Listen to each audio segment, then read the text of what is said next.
Hey YouTube, how's it going? Only Buns here, back with another ABL Minors match preview.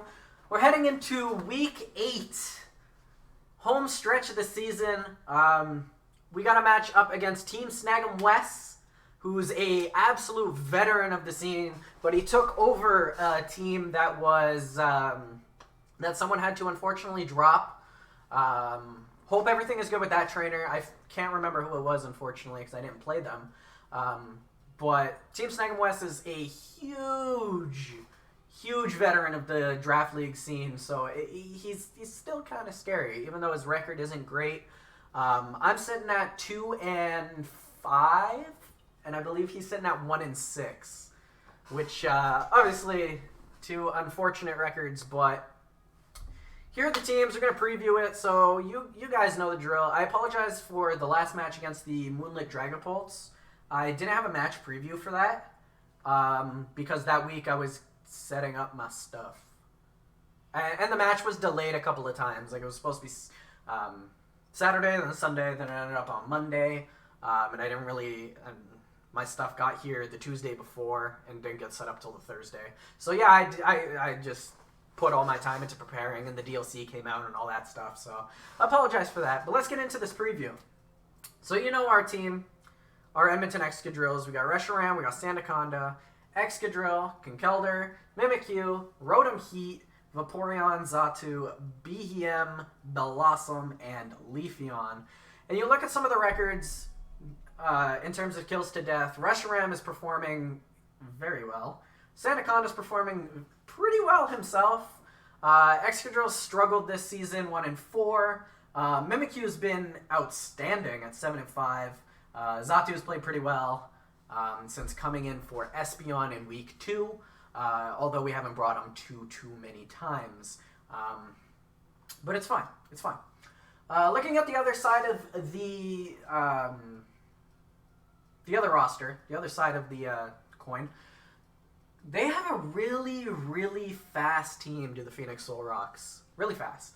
Cobalion outspeeds everything on my team. So does Salazzle, and so does Rapidash. Here's the thing. Cobalion, Steel and Fighting, has a lot of potential, but has a glaring weakness. The only thing is, though, it's so fast. There are Pokemon on my team that Tailwind can't help against Cobalion. I'm looking straight at Behem for that. Because, like, yeah. Imagine. And Bellossom. Blossom's the other one I'm looking at that wouldn't catch up, even if I Tailwind. So we're going to have to find an interesting strat to tackle Salazzle, Cobalion, and Rapidash. However, Cobalion's 3-6. It's been brought pretty much every game, but it hasn't performed great. So I assume that it's probably a little squishy. He has the G-Max Dreadnought. Of course, very good Stone Surge.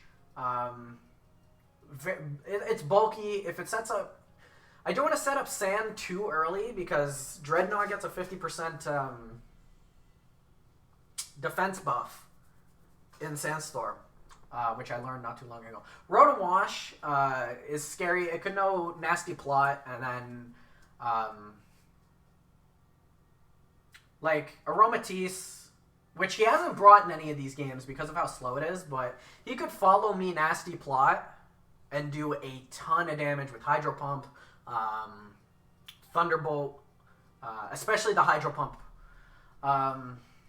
Darmanitan is actually faster than I thought it was, but it's also performing poorly for him at 0-4.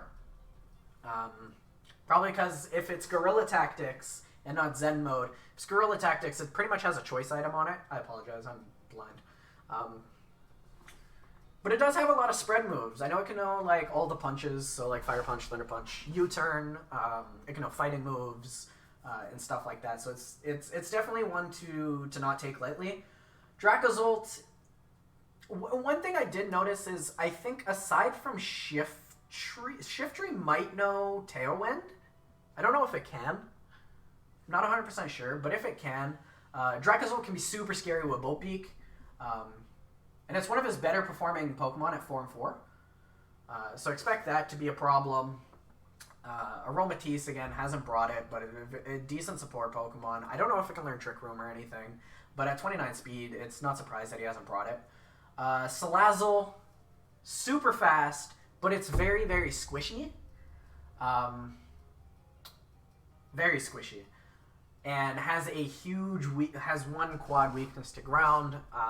I honestly don't expect him to bring it, to be honest. Because, you know, I have Sandaconda. It's a sand team, basically, is what... Everybody's calling my team the sand team, so mine's the sand team. Glalie hasn't been brought a lot, but, again, it's bulkier than it looks. It has access to Freeze Dry. It has access to Frost Breath, which always crits. Shadow Ball, Dark Pulse, so it can handle some of the like the ghost types and stuff that show up, and some of the psychic types, as long as they're not fairies. He has the Galarian Rapidash. That thing has access to high horsepower, Smart Strike, Iron Head, Play Rough, something else. It might even have Flame Charge? Flare Blitz? I don't know. But it does have access to a lot of coverage moves as well, similar to the Darmanitan. And Rhydon, I don't know what to say about the Rhydon. I guess another one, again, he's playing the speed game, so having the very slow Rhydon, he hasn't even brought it. I don't even know if Rhydon has Solid Rock but until it evolves into Rhyperior. But Lightning Rod doesn't seem too useful here with his team.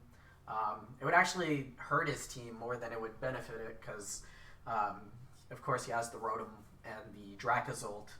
So it'll be curious to see what he brings. I am going to predict his team. No, I'm not.